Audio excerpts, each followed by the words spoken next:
Presenting Civil Guruji app available in Google Play Store. Download now.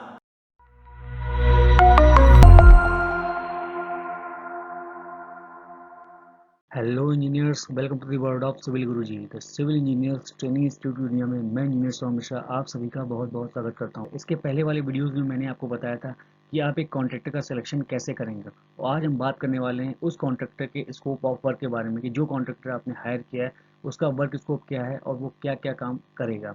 तो चलिए video को शुरू करते हैं। सबसे पहले उसको प्रोजेक्ट की प्लानिंग करनी पड़ेगी। प्रोजेक्ट की प्लानिंग कैसे करनी है ये आगे के पॉइंट्स में मैं आपको डिटेल में बताऊंगा। Planning all crucial implementation detail, किस तरह से कौन कौन से काम को शेड्यूल करना है, क्योंकि कंस्ट्रक्शन में डिफरेंट टाइप के काम होते हैं, उनको किस तरह से शुरुआत से शेड्यूल करना है ये आपके कॉन्ट्रैक्टर को पता होना चाहिए। नेक्स्ट पॉइंट है determining the material and equipments requirements. कितने भी कंस्ट्रक्शन के काम में जो भी मटेरियल यूज़ होने वाले हैं और जो भी इक्विपमेंट्स यूज़ होने वाले हैं उसकी कम्प्लीटली नॉलेज आपके कॉन्ट्रैक्टर को होनी चाहिए, और टाइम टाइम पे वो मटेरियल और वो इक्विपमेंट्स आपकी साइट पे पहुंचने चाहिए। नेक्स्ट है उसका प्लानिंग देयर प्रोक्योरमेंट। वो जो मटेरियल है आपका किस तरह से मिल रहा है, उसकी सही से रख रखाव कैसा है, उसकी सेफ्टी कैसी है कि बारिश में या किसी भी तरह की वेदर कंडीशन में वो ख़राब ना हो, ये आपके कॉन्ट्रैक्टर को करना पड़ेगा। नेक्स्ट है establish effective communication. Effective communication आपके प्रोजेक्ट के लिए बहुत ज़रूरी है कि आपका उसका लेबर से और सब कॉन्ट्रैक्टर से और क्लाइंट से किस तरह से कम्युनिकेशन है, क्योंकि अच्छा कम्युनिकेशन होगा तभी प्रोजेक्ट आपका लिमिटेड टाइम आवर में ख़त्म होगा। नेक्स्ट पॉइंट है प्रोजेक्ट मैनेजमेंट। आपके कॉन्ट्रैक्टर को प्रोजेक्ट को मैनेज करना बहुत अच्छे अच्छे तरीके से आना चाहिए, जिसमें पॉइंट में हम डिटेल बात करेंगे। Ensuring fund to keep the project moving. उसके पास प्रॉपर एक फंड रहना चाहिए काम को आगे लगातार करने में। फंड की वजह से काम में किसी तरह का रुकाव नहीं आना चाहिए, फंड की वजह से काम नहीं रुकना चाहिए, इसलिए उसको प्रॉपर मैनेज करना बहुत ज़रूरी है।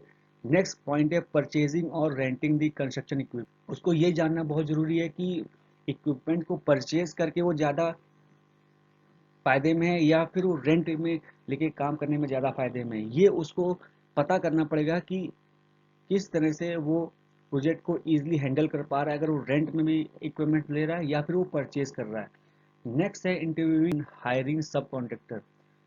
अपने काम को अच्छे तरीके से करने के लिए उसको अच्छे सब कॉन्ट्रैक्टर की ज़रूरत होती है, जैसे कि डिफरेंट टाइप के टास्क होते हैं, प्लम्बिंग का होता है, इलेक्ट्रिफिकेशन का होता है, डिफरेंट टाइप के टास्क होते हैं।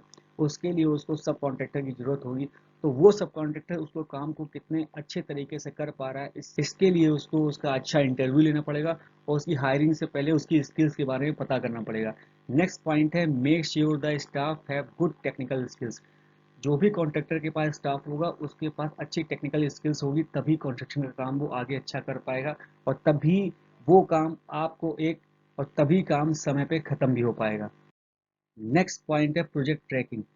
प्रोजेक्ट ट्रैकिंग बहुत ज़रूरी है कॉन्ट्रैक्टर के लिए कि समय समय पे प्रोजेक्ट कहाँ पहुँच रहा है, क्योंकि आपको समय पे हैंड ओवर भी करना है। उसके पॉइंट मैं आपको बताऊंगा। Complete the work according to schedule. आपने काम को करने से पहले उसका शेड्यूल बनाया होगा कि हमें सब या आपने काम को करने से पहले शेड्यूल बनाया होगा कि आपने ब्रिक वर्क कब ख़त्म करना है, आपको प्लास्टर कब करना है, सारे शेड्यूल के तहत काम हो रहा है कि नहीं हो रहा है, ये आपको ट्रैक करना बहुत ज़रूरी है। Ensure the quality control of the project. काम की तेज़ी के साथ साथ उसकी क्वालिटी को कंट्रोल करना भी आपके कॉन्ट्रैक्टर की जिम्मेदारी है कि जो भी काम हो रहा है क्वालिटी के तहत हो रहा है कि नहीं हो रहा है।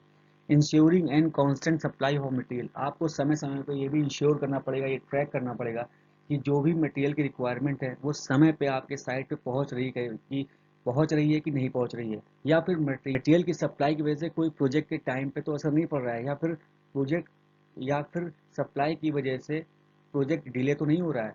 ये जानने के लिए आपको टाइम टाइम पे विजिट करनी पड़ेगी। कॉन्ट्रैक्टर को टाइम टाइम पे साइट विजिट करना बहुत ज़रूरी है। साइट पे जाके ही उसको वहाँ पे उसकी हो रही परेशानियों के बारे में पता चलेगा। नेक्स्ट पॉइंट है permanent supervision by technical staff. आपको परमानेंट एक टेक्निकल स्टाफ वहाँ पे छोड़ना पड़ेगा जो आपकी अनअवेलेबिलिटी में आपके ना रहने के बावजूद भी आपके काम को अच्छे तरीके से देख पाए और काम बिना रुके अच्छे तरीके से हो पाए। एक टेक्निकल स्टाफ आपको साइट पे छोड़ना ही पड़ेगा। Maintain communication with staff.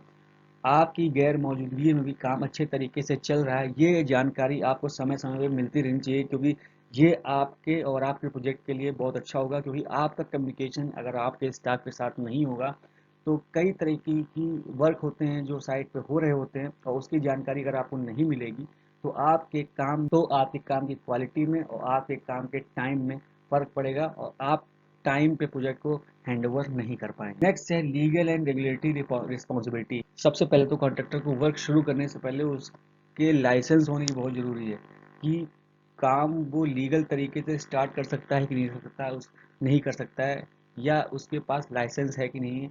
ये जानकारी बहुत ज़रूरी है। उसके बाद वो काम कर भी रहा है तो बिल्डिंग कोड्स और कानून को ध्यान में रखते हुए काम कर रहा है कि नहीं कर रहा है, ये जानकारी बहुत ज़रूरी है। नेक्स्ट है कि जितने भी सेफ्टीज इशू हैं, सारे सेफ्टीज इशू को फॉलो करते हुए वो काम कर रहा है कि नहीं करता है, ये आपके लिए बहुत ज़रूरी है। नेक्स्ट हम बात करते हैं हेल्थ एंड सेफ्टी रिस्पॉन्सिबिलिटी। तो इसमें हम सबसे पहले पॉइंट में बात करेंगे to ensure health and safety in work place.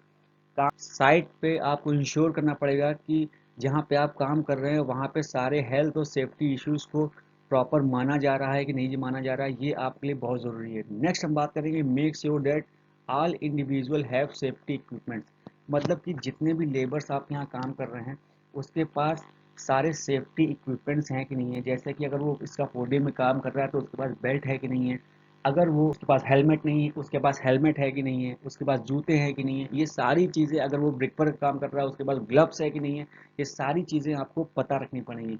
Next है चेक दिस का फोल्डिंग प्रॉपरली। आप अगर इसका फोल्डिंग का वर्क करवा रहे हैं तो आपको प्रॉपर नट एंड बोल्ट्स के बारे में जानकारी होनी चाहिए कि बोल्ट टाइट है कि नहीं है, या फिर इसका फोल्डिंग प्रॉपर तरीके से लगी है कि नहीं लगी है, ये सारी चीज़ें आपको प्रॉपर पता होनी चाहिए। नेक्स्ट है provide safety awareness to worker, और टाइम टाइम पे सेफ्टी की इम्पोर्टेंस आपको अपने वर्कर को बतानी पड़ेगी, ये आपके लिए बहुत ज़रूरी है। आई होप आपको वीडियो पसंद आई होगी, तो उसको लाइक शेयर और सब्सक्राइब जरूर करिएगा, और इसी तरह के इन्फॉर्मेटिव कंटेंट मैं आपके लिए लाता रहता हूँ। तो मिलता हूँ नेक्स्ट वीडियो पे, तब तक के लिए जय हिंद जय भारत।